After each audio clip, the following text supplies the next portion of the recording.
Hi, I'm Becky Sims and welcome to Behind the Future, the podcast from Aspiration Digital. We're here to unlock digital careers, one conversation at a time. On each episode, I'll be joined by a student co-host. We'll be interviewing amazing people from across the industry to learn about how they got started in their career and what it is that they do. Let's dive in to find out the secrets to their success. Wow, Itamar was interesting, wasn't he? Yeah. The fact that he's been creating content since he was 9 years old is just incredible. Mm-hmm. What did you find most impactful? I found the fact that he's in a niche, inside a niche that he said, and that the fact that in the world of digital, he still has a network of people and it's very much based around human activity and human connections. So Definitely. I found that very interesting. Yeah, the human side really comes through. Let's let our audience dive in and learn all about Itamar. Hi, I'm Itamar and I'm taking you behind the future. Welcome to another episode of Behind the Future. My co-host today is the fantastic Nathan. Nathan, thank you for joining me. Thank you. Tell us a bit about yourself. Hi, I'm a student. I study psychology, media and business. Fantastic. Well, we're looking forward to having you on the podcast today. And then our fantastic guest today is the wonderful Itamar. Itamar, tell us a bit about yourself.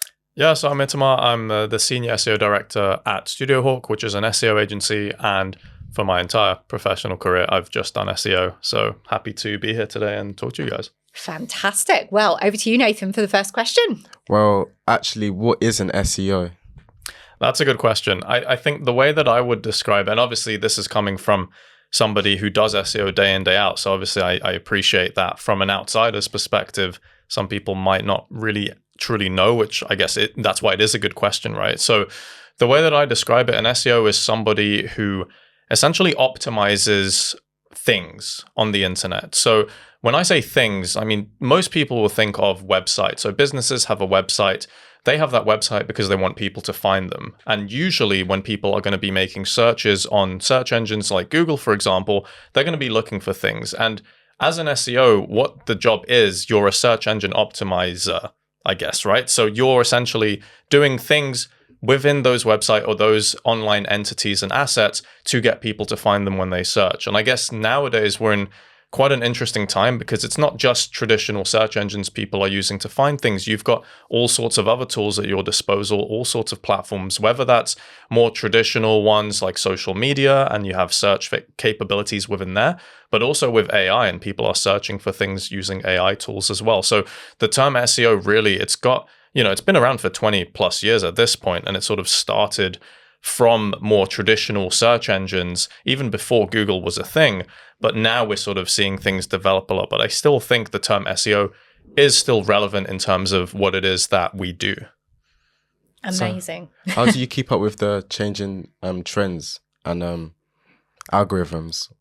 Yeah, so I think with trends, you have to just sort of be on the pulse and just see what's going on in the industry. You have to be following certain types of accounts, whether that's more official sources from Google, for example, or just following on LinkedIn and seeing what people are posting. So for me personally, I'm connected with loads of people within digital marketing, and a lot of them are posting all the time of developments that's happening, things that they found. That's usually the best way to stay updated. There's loads of different types of media outlets specifically for digital marketing or in the online sphere. But yeah, I would say in terms of keeping up with algorithms, I mean, every platform's got its own algorithm, right? Google has its own algorithm, which is different to Bing, but they're both search engines, right? They work not in the exact same way. So when it comes to keeping up with algorithms, I think it's more just to experiment and do testing to sort of take what you understand from documentation that's been provided. So Google, for example, has lots of documentation around its search engine and what it does. There's loads of different research papers that you can sort of dig back and read into. But in terms of keeping up to it and trying to test the algorithm really is to take what you've read and know and experiment with it. Create a website, try some things out and sort of see if it matches with what it is that you've been sort of looking at. Because things change all the time. Yeah. Algorithms constantly change. So it's not like to say, oh, I understand this and therefore I'm set for the rest of my life. It doesn't work that way, right? Things are always adapting. What kind of skills do you use as an SEO? Wow. I know, I've just opened Pandora's box, I know.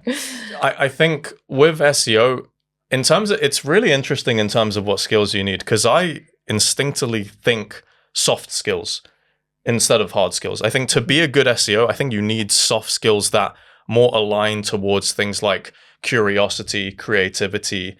It's a mentality of like being willing to want to explore things further and test and try new things, and always kind of finding the joy in something that changes so frequently, and sort of not getting caught up into like I said before, like, oh, I know this to be true, and therefore I'm going to set my sort of mental model on that and never change my sort of approach and things like that.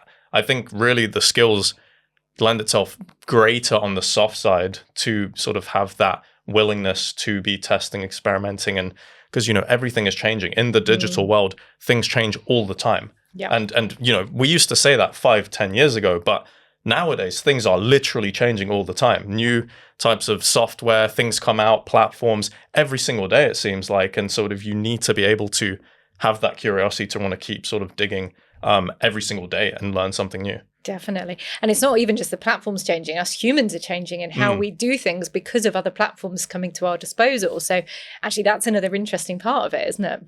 Yeah, no, 100%. I mean, like now it's the most exciting time to be, well, I want to say a human, to be honest, like humanity generally, with the type of tech and the resources at our disposal. And we also take this for granted. A lot of them are free to use as well, or have some kind of like the accessibility to incredible types of technology is something that we've never seen before as the human race. And I think it's like, what a time to be alive and to be in digital marketing, honestly. Yeah. We take it for granted just what we even have in our pockets on our phones. Like we're so used to it and we're all lost without it. I mean, being in London today here at the Drum, like it's so easy to get around because you got Google Maps. Imagine back in the day when you didn't have. It's, we do take it for granted, don't we? Yeah, 100%. Like yeah, everything digital, that's sort of like what I'm used to. And going back to analog stuff, like no one even thinks about it. It's like we could not go back to that, I wouldn't think. No, we'd really struggle. Or I know I would. So what does your average day at Studio Hawk look like? That's a good question. It really does change a lot in terms of the sort of stuff that I do. So, you know, for us, obviously we're an agency, we have clients. So the number one is always in terms of working on client accounts. So they've got websites, we're optimizing their stuff, we're having calls with them, catch-ups, setting strategies. Other stuff that I'm doing, so I do occasionally talk at different conferences. So sometimes I go around, sometimes it's in the UK, sometimes it's abroad. And also part of my role also is BD, so being involved within the sort of pitching processes, creating proposals, trying to win new business. So for me personally, it's kind of like there's a few different plates that are being spun. So the average day, it kind of usually is a variation of sort of these different things at the core, but each day can be different in terms of the weighing. If I'm doing, you know, more types of proposals, or I've got more calls on one day, for example. So it does vary, which is also why I kind of enjoy it. It's like each day is different and it kind of keeps things fresh. And I think that's just how it is in the agency world, at least. Like there's always things to do. There's always things happening. What's your favorite part? Favorite part? I mean, to be honest, like I enjoyed the community aspect of SEO, and part of what I do, like knowing so many people in the industry, and I'm really fortunate to know a lot of great people, and be able to either go to events and sort of see friends. Like usually if I go to some kind of conference or an event, whether I'm attending or whether I'm speaking, I'll always kind of know people there. So it is like being an SEO, a lot of it is community, like a lot of, you know, people who like to sort of get together. And I find that with SEO, it's quite a special thing. Like even people that I know who are in other agencies, right? So technically it's like, oh, we're competitors, but the reality is like there's plenty of work to go around, and it's more about the actual relationships that you can create, and that, you know, to foster those kind of connectivity with other people who enjoy doing the same things that you enjoy. So yeah. It's pretty special, actually, isn't it? And even other digital disciplines don't seem to have the same community that we have in the SEO world, which is interesting, isn't it? I don't know what's created it, but I'm really glad it did. No, I think it's a very good point. I say this to people all the time. I feel like within SEO, it's quite unique, because in what other industry would something like this happen? And I think maybe it's more to do with just the vast majority of people that I've come across in the industry. They all sort of have like the common denominator of just like being genuinely nice people who would rather, lend a hand and help people out as opposed to want to watch others fail, if that makes sense, which may happen in a lot of other types of industries, whether that's in digital or outside of digital. Yeah. And I guess the other common thread is that everyone that works in SEO is under the pressure of the platforms change all the time. They don't necessarily tell you what's changed from an algorithmic perspective, therefore what's different to your job. Like if you work in paid, at least you would know what changes have happened and therefore there's new types of campaign or whatever.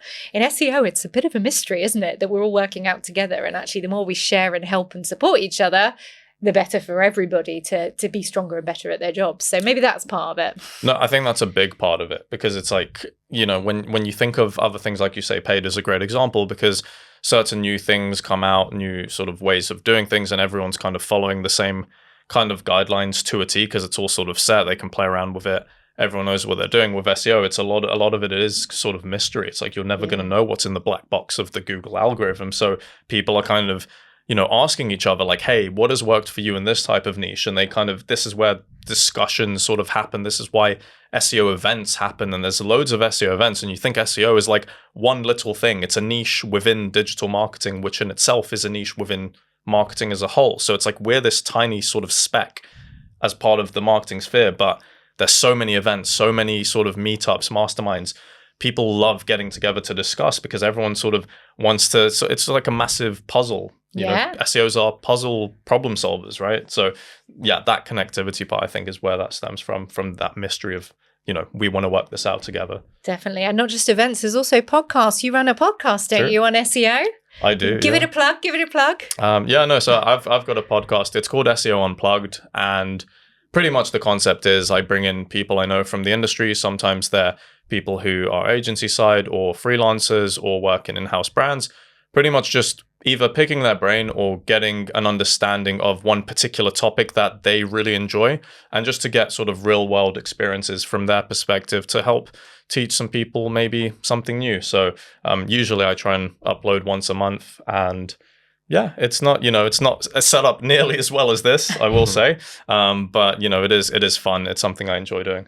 It's great though, isn't it? We're so lucky in the day and age we live in, the amount of content that is at our fingertips, and people like yourself just creating great content that in another time, you'd have paid a lot of money to be able to get access to this kind of information. And yet it's freely available. It's there on YouTube, it's on Spotify, it's wherever you can find it. And you can just digest it and learn. So actually, for anyone that listens today that's inspired to think about SEO, that's going to be a great resource to go and understand what goes on in the industry. Yeah, I would say so. We're at a very lucky time. Yeah. What would you say? You said you've been at SEO for quite a while. How did you actually get to be SEO? Yeah, it's a good question. I mean, indirectly, when I was growing up, I was really big into computers, and I was really big into creating things and trying to sort of sell things. And as I was sort of growing up, this would have been 2008, where YouTube was relatively new. That was sort of the first type of platform that I really wanted to get stuck in and experiment with. And at the time, I mean, I think I was 9 years old at the time. And I was just creating content. I was just, I taught myself video editing, photo editing, with different tools. I just wanted to create things. And then when I created things, I'm like, well, I don't have any money. So I'm like, I need to find a way for people to reach what I'm creating, because I'm not going to be able to spend money just promoting it with ads. So that's essentially sort of how I started understanding more about video marketing, and also what it means to optimize things. How do you sort of take what type of demand there is out there from people looking for your stuff, and how do you actually get it found? And obviously YouTube is where I sort of started that with. It's still the second biggest search engine in the world, right, behind Google. And obviously the sort of platform works quite differently in terms of how you optimize stuff, and YouTube as a platform has evolved a lot over the years. It's very different to what it was when I started, but then over the years I sort of realized it makes a lot more sense to try and do what I was doing, but more for websites. It just made more sense, because I always like to think ahead. I'm like, okay, what will be helpful for me to do in the next 5-10 years? And sort of that's when sort of relatively soon after, I started the video marketing side, and I had loads of different types of content, tech, gaming, sport, all sorts of different things. And then it got to the point where I was like, I want to sort of pivot more to businesses and websites, and I sort of saw that as being where the majority of the opportunities would come from. Not to say that video marketing and optimizing stuff for videos is not important, but I just sort of saw the sort of business aspect as more, I guess, sustainable. Okay, so did you go to uni for that? So I went to uni, but to be honest, I knew what I wanted to do before I went to university. I went to university because at the time I sort of saw it was the thing that people did. It's sort of just part of growing up, going to school, finishing school, like A-levels, going to university. And within that, I mean, it was great. As part of my university, we had a placement year as well, which was really nice because I got more involved with, it was a full service sort of digital marketing agency. So I got to sort of tap into different kind of areas within digital, even though I kind of knew like I want to do SEO, but it was still good to be involved in that sort of environment and, as an adult and actually really experiencing that where I'm not just sort of a kid just doing this at home, but actually sort of putting myself into the real world adult business corporate environment. But yeah, university was, I still enjoyed my time there. I can't really say with digital, I learned too much. It's really tricky also for universities when it comes to digital marketing because things change so much, but universities take sometimes years to update curriculum. So that's where it's like to learn really up-to-date stuff, it's quite tricky, but there's still always going to be extracurricular stuff that you can do. So, I don't regret that decision to go to university one bit for sure. So what would you say is the best route to becoming an SEO? The best route, and I think this applies for anything to do with any kind of digital thing you want to do, is just go online and look. Like if you've got something you are interested in, there will be resources out there for you to be able to learn that. I think most of the learning and practical things you can do come at sort of you being proactive enough to try and test things and try things out. I think that's the best thing to do. I think it's more important than a degree, in my opinion. I think being able to showcase how you are able to take initiative to go and try something, create a website, create a blog, create a TikTok account, do whatever you want to do and actually have that experience and say, look, I did this, because that sets you apart from the vast majority of people out there. And I think that's something really valuable. And you can start to actually apply more thought to it commercially, like if it's something you want to start getting paid for, even if it's at a small scale, if it's like a little side hustle, the more understanding you've got of that is just helpful to then be able to see how that might work in a business context, in a larger organization, to help you see what your role to play is. Because I think that's, again, it helps you be successful. I'm sure with the fact that you're part of pitching and that side of the business now, you have to understand commercially how the business works to be successful in your role. So really interesting. Aspiration Digital is the one-day careers conference to help young people get started in the digital industry. We are just planning our next events and we are planning to move around the UK. So this is your opportunity. If you follow the link in the show notes, you can suggest that we come to your local area and get your school listed on the wait list. Follow the link now and pop your details in. We hope to see you at a future event. What's the most challenging part trying to keep up with a dynamic market? I think the most challenging part is trying to, I guess, know where to prioritize your time, because there's so many things going on in the world all the time in the digital sphere. There's so many things that change. There's so many things you could do. Like there's so many things I want to do, but I don't have the time to do all of them. And obviously, like with developments in AI and stuff, I've kind of use that as a way to help improve certain processes or be more efficient. But even with those, I mean, everyone's got still the same 24 hours in the day. It's how you use that time and prioritize based on what it is that you want to do. I guess that's really the most challenging things, because there's so many things that I would love to do that I may get around to it eventually, but it takes a long time because there's so many other things that I need to do with a bigger priority. So the biggest challenge is really being able to set those priorities, because it's very easy to get sidetracked, very easy to get distracted, especially with the things that we're talking about, with so many things happening right now, that it's like you need to still keep focused. There's so many shiny things that you can sort of latch onto, but really keeping that focused and focusing on what matters is the most challenging thing, I would say. You've spoken about personal brand before, and obviously you mentioned you get on stage and go and speak. Tell us a bit about that journey and Because I know for a lot of people, the thought of getting on stage and speaking is a scary thing to do. So yeah, I'd love to understand more about that. Yeah, no, I appreciate that is very true across the board. I think for me, starting off my sort of digital career with videos specifically meant that I had to teach myself how to talk in front of a camera. And I mean, I've been doing that stuff really since I was like 9 or 10 years old. Wow. And it's not to say that I talk like this as I did back then. You know, my voice was a lot higher pitched and I would, use filler words all the time. It's something that I've had to really just practice over and over again. And I don't really think there was any particular kind of, I guess, resources that I used to try and figure out how to improve at that. I think it just comes with practice naturally. So I got quite comfortable being in front of a camera and speaking. And that sort of led to when I was, say, at university, for example, with certain types of extracurricular activities, if I'd had to go and present something, like I would be confident in doing that in front of people. So it's not just in front of a, camera at home, it's actually in front of people in an audience. And there might have been 5 people, then it may have been 10, another time 50. And, I've done, as of now, like I've talked in stages where hundreds of people are sort of sitting there in front of me, but that doesn't, like, my feeling never sort of changes. It's I kind of have gotten to the point where whether it's one person, 1,000 people, 10,000, I don't really care. Like, it's all the same to me. It's more just like the way that I approach it is like, there's something that I really want to talk about, I'm really interested in. I think it would add value to at least one person who's listening, and sort of that's the approach I take. But sort of that journey really started from the experience I had when I was younger, really being able to be comfortable in front of a camera or speaking just generally. I think that was a really sort of nice sort of many years of practice of that I had initially. And I guess you've had to get comfortable listening to yourself back, because most people, that's one of the barriers, isn't it? Especially for camera and film or voice. I don't want to hear my own voice. I still find it a bit cringy for myself. But yeah, I guess, and especially if you're editing your own work, because that's the best way to realize that you're using filler words or you're maybe not enunciating as best you could. But was that part of the journey for you?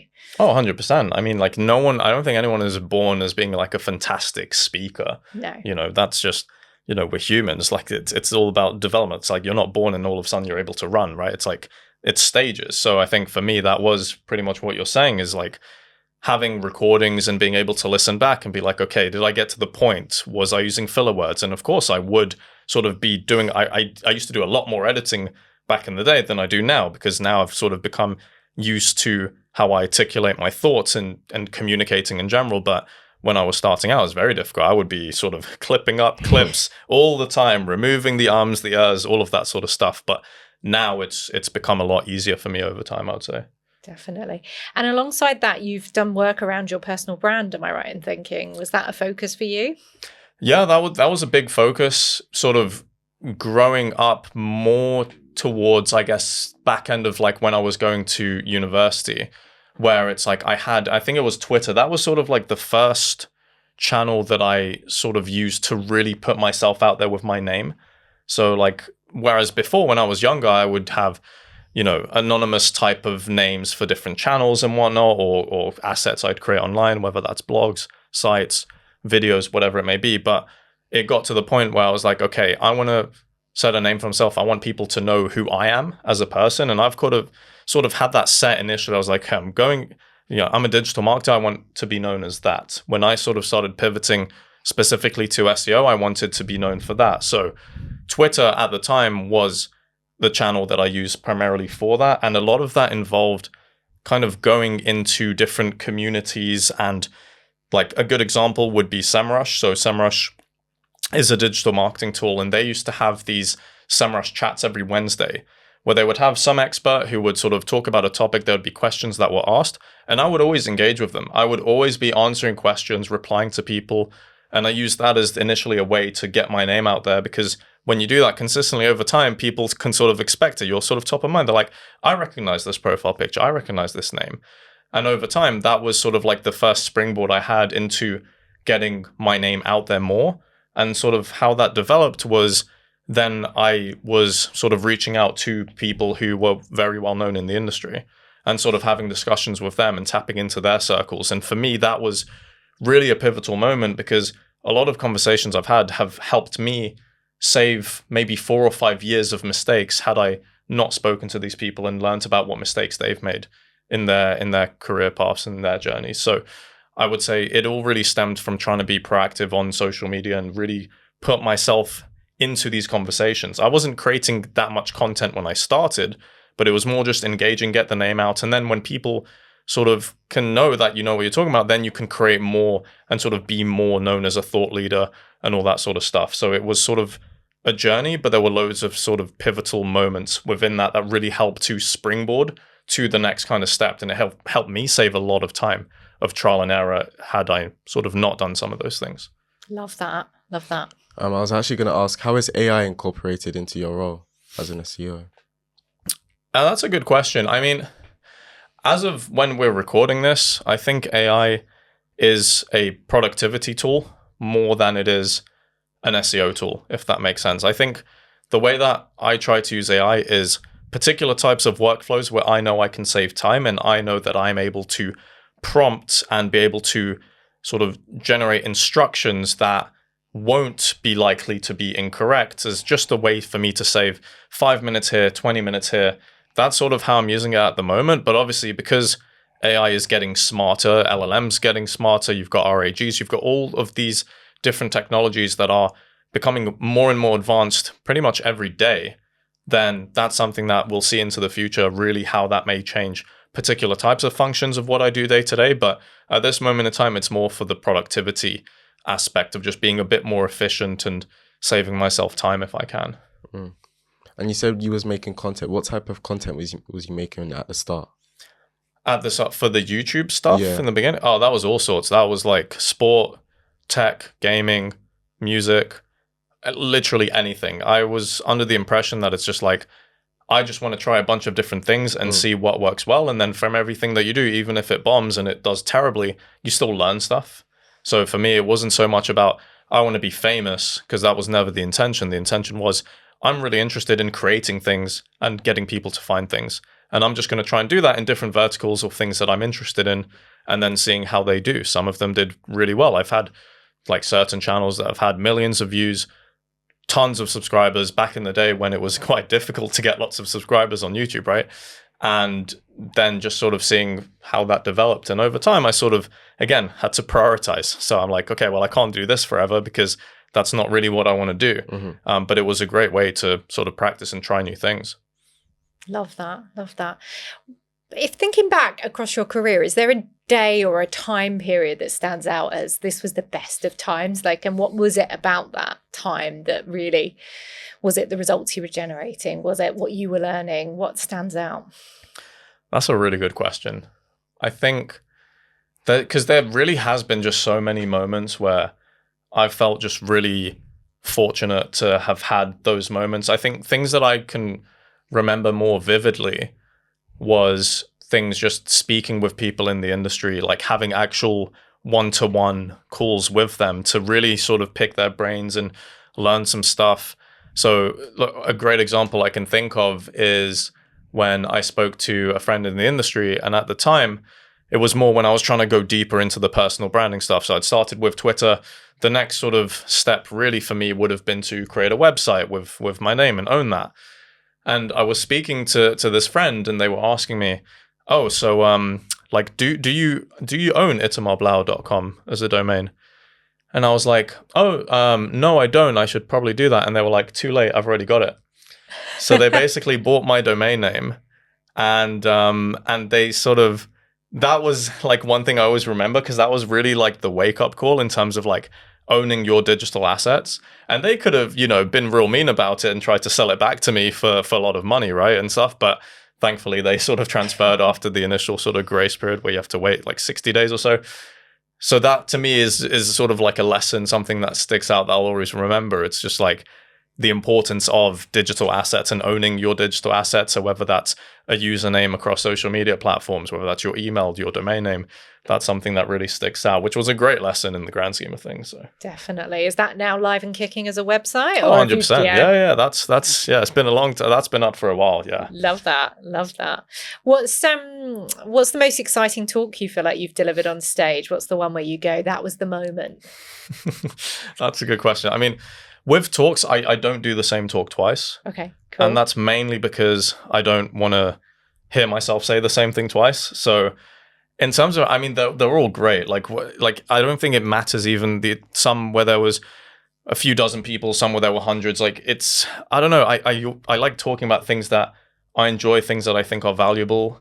So every talk that I've done really kind of stands out because it was a great experience for what it was. I can't really think of like one particular one that was great. I think the first time I spoke at Brighton SEO was when, after doing the talk straight away, I was like, as soon as I got off stage, I was like, I want to do that again.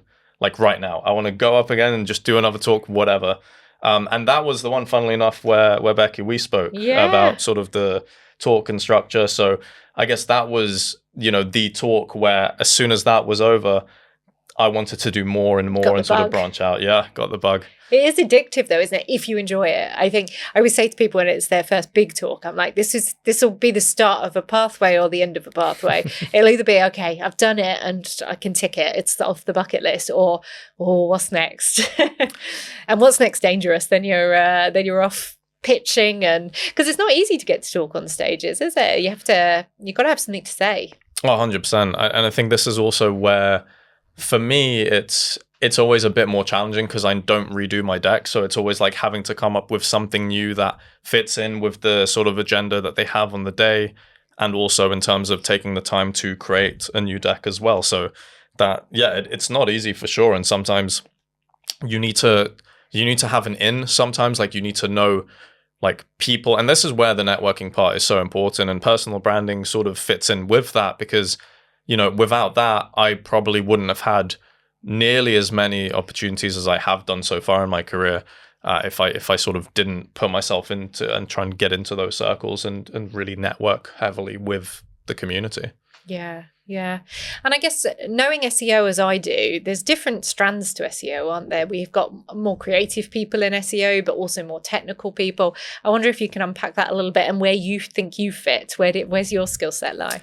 Yeah, that's a good question. I think it's sort of changed over the years. When I kind of started, I was less sort of, I had the assumption that technical SEO was more just like being a developer and, doing some code here and there. And I'm like, that's not really what I enjoyed at the time. I didn't see myself as like a developer. So naturally, I was more focused on the more creative side, content, strategies, backlink acquisition, things that are like, how can I really sort of do things on pages and offsite to improve a website's rankings. But over the years, I've sort of had to understand that, if I'm limiting myself, that's not a good thing. So for just the sustainability of my skill set, I needed to get up to scratch with all sorts of other areas like technical SEO. And the way that I describe myself now is really just across the board. Like cause SEO is something I do every single day. Like even on the weekends, I'm still sort of, it sounds so sad, but I do love SEO to a point where it's like, I do keep up with what's happening. Yeah. And I do find it a bit tricky to sort of like, I guess, put it aside like on the weekends and stuff. And that's more just because I really enjoy it and I'm curious about it and something that's just so ingrained into my life at this point in time. But over time, I've just had to basically try and make sure that my knowledge and understanding of how things in theory and in practice work across the board. So whether that's technical, content, off-page, even things like digital PR, understanding how that works and strategies with that. So pretty much across the board. And it sounds really, I don't know how it sounds, but yeah, I didn't want to put myself in a bucket because, SEO, again, like I said before, it's a niche within a niche within a niche. I didn't want to put myself into one particular niche in a niche in a niche in a niche, if that makes sense, right? Because then I'm sort of, trying to future-proof, I guess. So. I've got those dolls in my head, the ones that fit inside each other. And I'm you're going to be tiny at the bottom of that. But in your role as an SEO director, I see two paths that happen within being an SEO director, and it's different in different businesses. So sometimes that means you're more the strategist on client campaigns, but sometimes that's more the leadership of the team, or sometimes it's a bit of both. Where does your role sit? Are you leading the team, or are you more focused on the client work? What does that look like? It really is a mix. It really is a mix, and that's also why I find it quite exciting and fun, because there may be days where I'm, say, running a workshop or doing some training or helping team members out with strategy and trying to improve their knowledge and sort of empower them with more things that I've learned and all these sorts of things. And other times it's sort of just doing the other aspects of if I'm on calls with clients and all these sorts of things, which it's like all encompassing, which is what I really enjoy about it, because it's not like I'm doing one thing and one thing only, and then I might get a bit bored of that. I want some change, but I feel like there's always so many things happening all at once, and it's kind of like every day is just quite exciting because there's just different things that you're doing. So yeah, how do you find the team leadership side of things? Is that something you really enjoy, and has there been any kind of pivotal moments in that journey? Because managing people isn't always the easiest. No, not at all. But I think the way that I am, like, I'm very blunt with people, and I sort of say that off the offset. So it's kind of like, for me, I try and make sure that they're sort of comfortable with how, like, my personality, how I am, and that everything I do is just to try and help make them better than me, like give them more knowledge so that they can be a better SEO than I am, or just so that they can help propel themselves and like empower them, give them more sort of a feeling of like they've got this, and that kind of inspiration side of thing. That's also something that I care a lot about. So yeah, I don't have any problems with. And thankfully, we've got a great team as well. Like which is really difficult, like to have a team like of really great people that you like to work with and also are incredibly smart and talented at what they do. Like that's quite difficult to come across, really. So, I mean, yeah, like fortunately so far, it's been really nice. Like I haven't had many sort of challenges with those things. That's good. That's really good. Yeah, if you could go back and restart, would you do anything differently? No.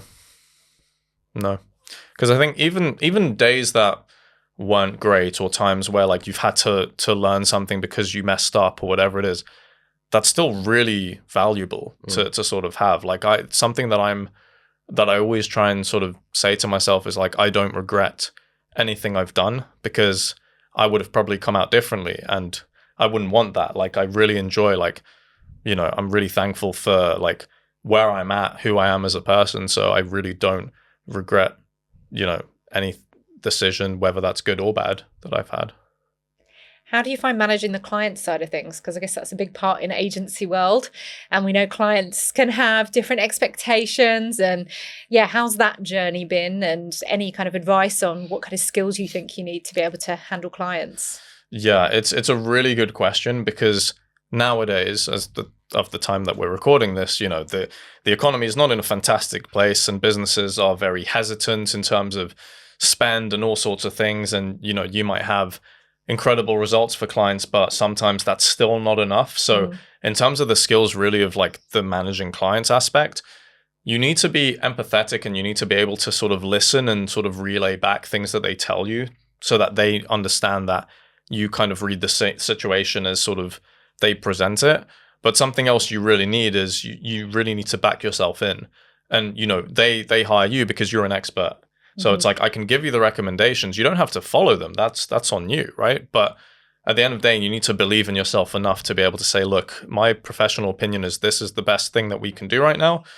And that's sometimes as much as you need, because sometimes, internal politics get in the way, especially if it's more, larger businesses with, things have to pass through different teams. It takes ages to get things done. But really, you need to sort of like back yourself in and kind of really stick true. But also, don't let your ego consume you as well. Like you need to make sure that, it's service-based type of work that we do. So it's like you're providing a service. You need to, be approachable. You need to be quite good on your comms in terms of being responsive to emails. You don't want to get an email from a client and wait a week and respond, because that's not providing great service. So there's all sorts of different things that you need to do, but it ultimately comes down to how well you understand the pain points of what a client's going through, and also being able to portray yourself in a positive way to get people to listen, because it's also how you say things that matter as well, in terms of how people can sort of buy into what you're saying and don't just sort of walk all over you, because that can happen. But, as long as you hit those two things and get a good sort of blend with those, then you should be okay.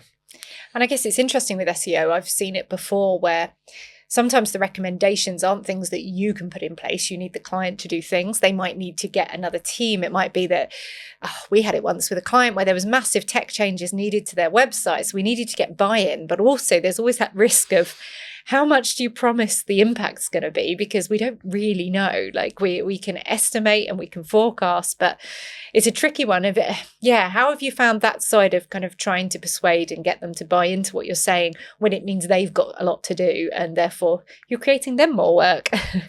Yeah, no one likes getting more work dumped on them from an external partner for sure. But I think generally it's about managing the expectations from the start. So it's like if we know we need to deal with a development team, we'll try and meet them, understand how they work, how they like to communicate, just whatever you can do to make other people's lives easier. Because as soon as you can do that, they will be happy to listen to you.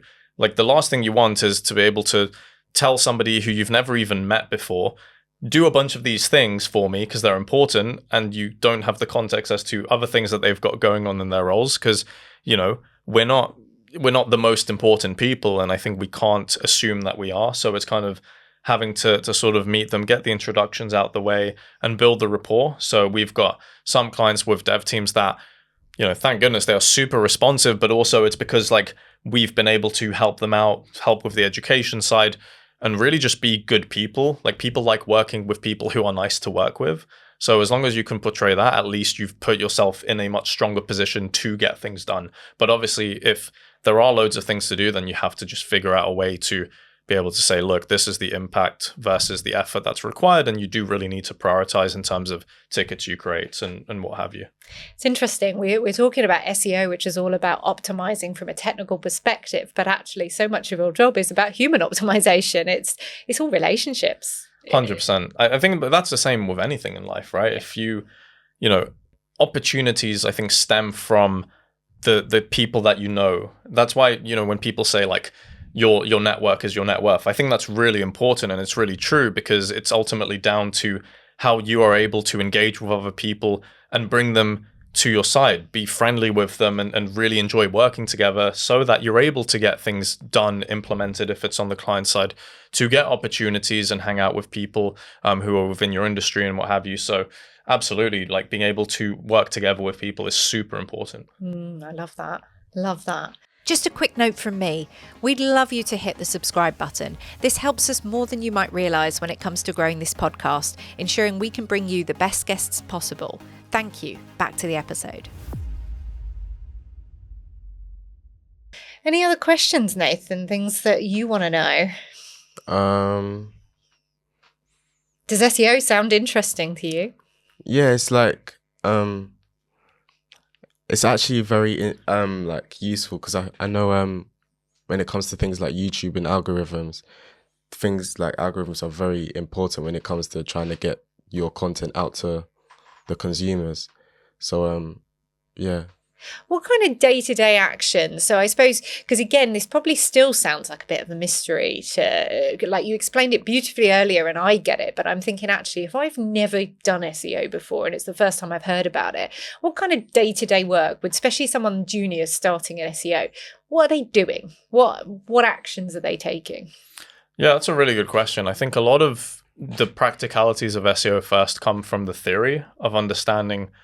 SEO fundamentally stems from information retrieval, which is a sort of concept within computer science of like what certain things, how things move when you sort of input some kind of text, and the sort of structure and methods that these machines have to be able to then give you results. And these things will differ based on the type of platform we're talking about. So like you mentioned, YouTube, for example, that has a separate type of algorithm, and doing SEO on YouTube is different as to what it would be on Google or another search engine or even other platforms. So in terms of the day-to-day of somebody starting out, it's really understanding the theory behind it, kind of reading up on, what things mean, what are, we like to call it keywords in terms of, search terms, and what they mean, how these things work in theory. And it's kind of like you need to understand that theory before you can really go in and do tasks like keyword research, for example, is a very sort of beginner friendly sort of core aspect of SEO that people sort of start with. But you need to understand what these things mean and how they work. And yeah, it's one of those where I think as somebody starting out, it's more about getting your knowledge increased, as opposed to just jumping into a bunch of different tasks and SEO activities, if that makes sense. And I think things like keyword research, actually, the more you can understand human behavior and psychology, the better you're going to be at that. Because although it can be seen as quite a junior task, or also we can ask AIs to help us with it, the better strategically we are at keyword research, so understanding the intent behind what someone searched to ensure that we actually optimize the right page for them to land on. That, to me, that's the bit, like I've never been an SEO, but I've talk about it a lot and I know a lot about it, but more from a strategic point of view, because I just love that part of it, of going, oh, because someone wrote this is what I really think they want to know, versus if they'd said it this way, I think they want to know something different. And actually that ability to get people to the right place, because that's key. If you land someone in the wrong place, it doesn't matter that you optimized and got them there, they're going to be off onto your competitor's website, aren't they? Yeah, 100%. I think the strategic part and also critical thinking, I think it's something that you kind of develop over time, but it is something that typically isn't taught to, let's say, a junior starting off in SEO. I think that's something that comes more with experience, in terms of you understand, what SEO is and how you can apply it, but it's also understanding the more strategic aspect. And that's when you start working with clients, because every business is different and you really have to apply critical thinking and being strategic based on the website you're dealing with. No two websites are the same, no two businesses are the same. So it's how you really sort of dive deeper into the context around what may work for this particular use case. And that, with experience, is how you can really develop more sort of strategic thinking. So that now, for example, for me, if I'm on a discovery call and I take a look at a website, I've already got an idea, just asking a few questions about, their USP, what they do. I can already think in terms of what's actually going to be the most important things in this kind of context. And that's really something you get with time and more experience. So when it comes to working with many different clients, how do you collect that data to know exactly how to get their content to the correct audience? Yeah, that's a good question. I mean, there's loads of different things you can do, right? So you can start with looking into what they've currently got, the pages on their website. You can run technical crawls and be able to identify, okay, are search engines able to find, access, and display the right types of pages, or the most important pages of this site? If there's any issues there, we can say, look, we need to fix this, because if we don't, your pages won't even show up on search results. So there's no point trying to work on the content side if no one can even see it in the first place.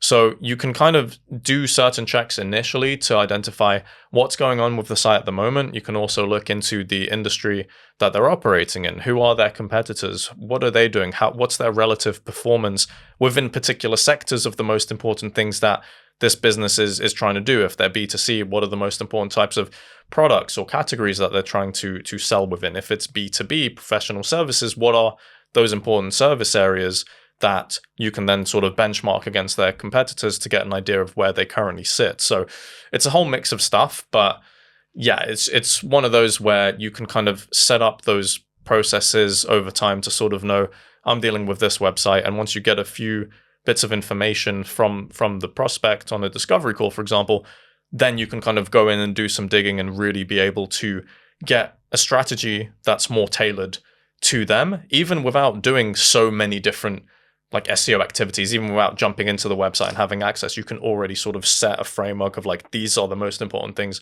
we need to do to get your website to be more visible. And it's interesting as well, strategically, if you've got different types of audiences. So you could be, I don't know, I'm going to use Amazon as a big business that people of all different ages and all different backgrounds buy from Amazon.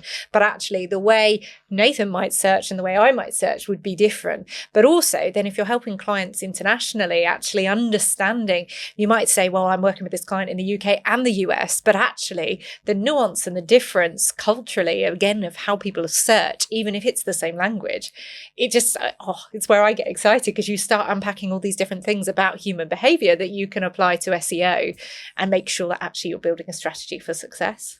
100%. Yeah. And it's all to do with context. So like you're saying there, if it's like an international business, let's say they're selling clothing in the UK and the US, you're not going to have a page selling trousers here as you would in the US, because they would call it pants, right? So it's about understanding not only sort of like cultural differences in terms of language and spellings and all these sorts of things, but it helps you also understand, and this part of SEO, more international SEO, gets a bit more complicated because you're dealing with ways to be able to signal to search engines to help them identify the pages that are most applicable for people who speak a particular language in a particular locale.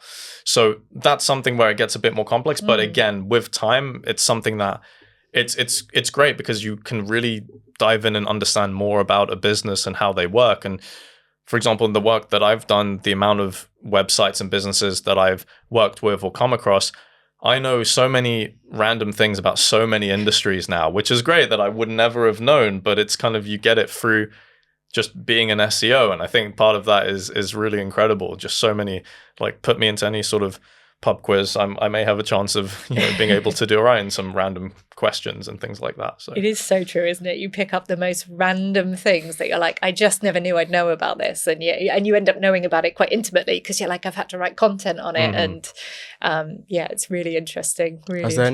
Has there ever been anything you've worked on where in theory it was like meant to work? Like when you published it, it was meant to do numbers, but obviously all that research on and what's the word?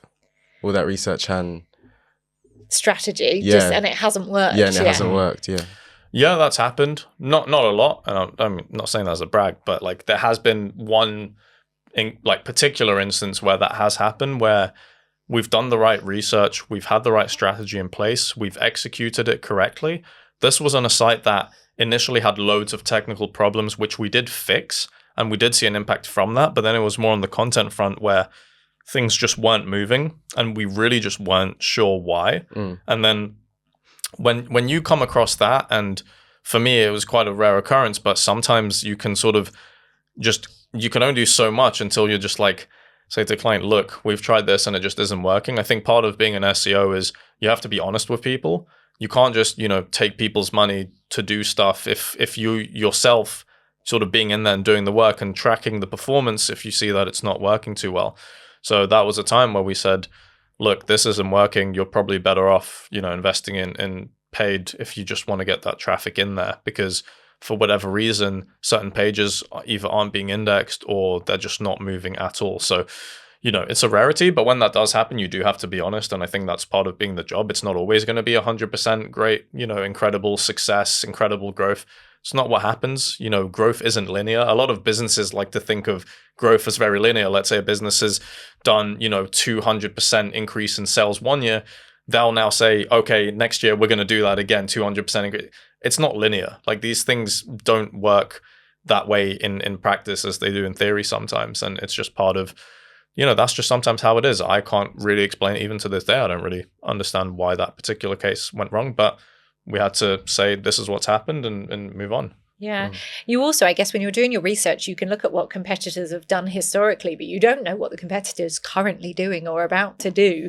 So you could have this brilliant strategy and then they hit at the same time doing the same kind of strategy. And actually, you just have to kind of take that as it happens and see how you can adapt and see what Google's going to favor and the other search engines, because as much as you know how SEO works, you also don't 100% know exactly what's going to react. It is a lot of test and learn still. Yeah, that's why I say to people, it's like, look, SEO isn't something that you can guarantee results to people. Anyone who's going to guarantee you results from SEO is lying, because you can't do that. It doesn't work in practice. And I think that's, again, like what we're saying, it's, you can only know so much in terms of how things should work, but it's not to say that it's going to work 100% of the time. And you can't say that it will, because that's impossible to know. So, but that's also the kind of beauty of it, I suppose, in a way, because things change, you always need to adapt in some way. So it's kind of always giving you an option or new things to think about. So if Google has launched new types of products on the search engine results pages, or any sort of things that come out in documentation that you can sort of take and look and say, oh, this is something new. There's something that we can try and experiment with to see what happens. And that's sort of part of being an SEO, is never being complacent, to always assume that there's other businesses who are also trying to optimize their sites. And even if you're ranking number one today, that doesn't mean you're going to rank number one tomorrow Yeah. or next week or next month. So You also end up having different competitors, don't you? They're not always your traditional, like if you were two shops next to each other and you both sold the same thing, you'd know you were a competitor. But actually, there's a lot of media sites, publishing sites that are trying to rank for the same things as you, but for different reasons. They want people to just read the content. They want people to see the advertising on their site, etc. Whereas you're there trying to sell the thing. And actually, sometimes you're chasing the same keywords. So there's different intents there as well. So it's, I don't know, I love SEO. I'm biased. we all love SEO. Yeah. Hopefully our audience are going to love SEO after today. It's brilliant, isn't it? It's just, fantastic. How do you think, with the rise of the generative AI tools, people are starting to turn to these for questions that they might have asked Google previously? Do you have any predictions or thoughts on that? Any working ideas that you're starting to look at to think about what that means for client strategies? Yeah, the way that it is right now is what I'm seeing is that optimizing your site is still going to be very important in terms of LLMs being able to understand your business and your website and what you offer. So the big thing at the moment with LLMs, for example, is that they can't render JavaScript. And what that means is that for any content you've got on your website, you want that content to be accessible within the raw HTML of the page. Because if it isn't, then these AI platforms aren't going to be able to see your content. So that's going to be a big blocker if you're trying to be visible for LLMs. Something else is sort of brand mention. So there's lots of listicle type of blogs that people are posting out, which tends to be the sort of one of the sources that something like ChatGPT would use to reference a website when you've made a search. So at this moment in time, I don't really think there's too many things that you really would do different if you're optimizing your website from a traditional SEO perspective as you would to, let's say, I want to optimize for AI search and AI platforms. I don't really think there's really any difference at this moment in time. Yeah, watch this space. It's going to be interesting, isn't it? It is. And to just watch the human behavior shifts on what we use it for, but also what Google does to change, because obviously we're already integrating AI into the Google search results. So will you need ChatGPT, or will all your answers come from Google? We just don't know, do we? Well, that's the thing, and that's why it's like we have to see what happens. But even though ChatGPT undoubtedly has had some of the most insane spike in usage of any type of website in the world for probably ever, Google still has about 373 times more traffic than ChatGPT does. So if people think Google is dying, it's not. Google is still a behemoth, right? And even though platforms like ChatGPT are used a lot more, we'll see how that continues in terms of, like we're saying, consumer behavior. How are people utilizing these technologies in their day-to-day lives? At this moment in time, Google really isn't going anywhere. And it has all the prior knowledge and the established history. It has all our data that it has collected for the past 20 years. So it knows what it's doing. And I don't doubt, Google is working hard to get something to rival those types of experiences within Google. Yeah. Oh, it's an interesting time. Any final questions, or are you sold on being an SEO? To other SEOs, what are your top tips when it comes to trying to get websites to rank on Google? That's a good question, because nowadays there's so many things. I think fundamentally you need to have a website that has pages which are targeting the correct types of terms in a unique way. So don't have multiple pages on your site trying to achieve the same purpose, because then all of them are going to essentially dilute the visibility that you could get. But when it comes to picking keywords, obviously there's keyword research tools that you can use. You can also take a look at your pages through something like Google Search Console, have a look at what types of queries are visible for them, and then just think in terms of, okay, this query has lots of impressions, people are searching for me, but I'm not ranking as well, but it's still something relevant for that page. So you can pick that. And it's also looking into the SERP. So type in those keywords, see what the results are showing. You see who's ranking at the top. They're ranking at the top for a reason. So you can sort of retroactively try and identify why those pages are ranking. Do they have lots more backlinks than your page at the moment? Are they structuring their content in a certain way that matches more what a user would look for? So say, for example, if it's a commercial search of buying some sneakers and you see the pages at the top, they're most likely going to find, have a way for you to buy those sneakers. They're not going to waste time with lots of other irrelevant types of content. So really think about the intent of why somebody would want to make that search and what they're expecting to see from a search result. Because Google has ways of understanding the intent behind of a search. And sometimes intents change. So you also just need to sort of keep updated with that. But I think that may have been more than 3, but hopefully that wasn't confusing. No, I love that. I love that. Any final thoughts? No, I think that's it. I think that's it. I guess my final question to wrap us up. Imagine we could invite 17-year-old Itamar to the table right now. What's your bit of advice to him on the journey he's about to go on?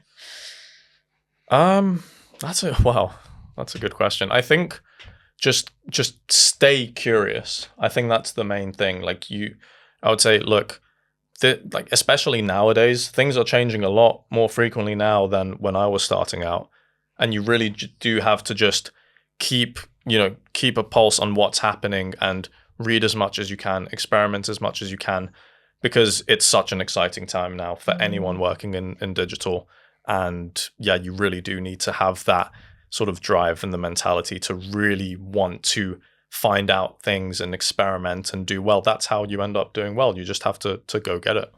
Love that. I absolutely love that. Thank you so much for joining us, Itamar. You have so much knowledge to share, and I reckon we've got some new SEOs in our audience today. And I'm sure they're going to come and listen to your podcast as well. So we will link that in the show notes as well, which would be fantastic. Nathan, you've been a fantastic co-host. I hope you've learned a lot as well and can go and maybe start doing some keyword research and seeing what you might be able to optimize for. But thank you so much for joining us, and we look forward to seeing you on a future episode of Behind the Future. That concludes another brilliant episode of Behind the Future. Thank you so much for listening. You can listen back to other episodes on YouTube or your podcast platform of choice. Make sure you hit the subscribe button, as that will help us to grow this podcast, ensuring we can get the best guests on here for you to learn from. You can also follow us on socials, linked in the show notes for exclusive content. See you on the next episode.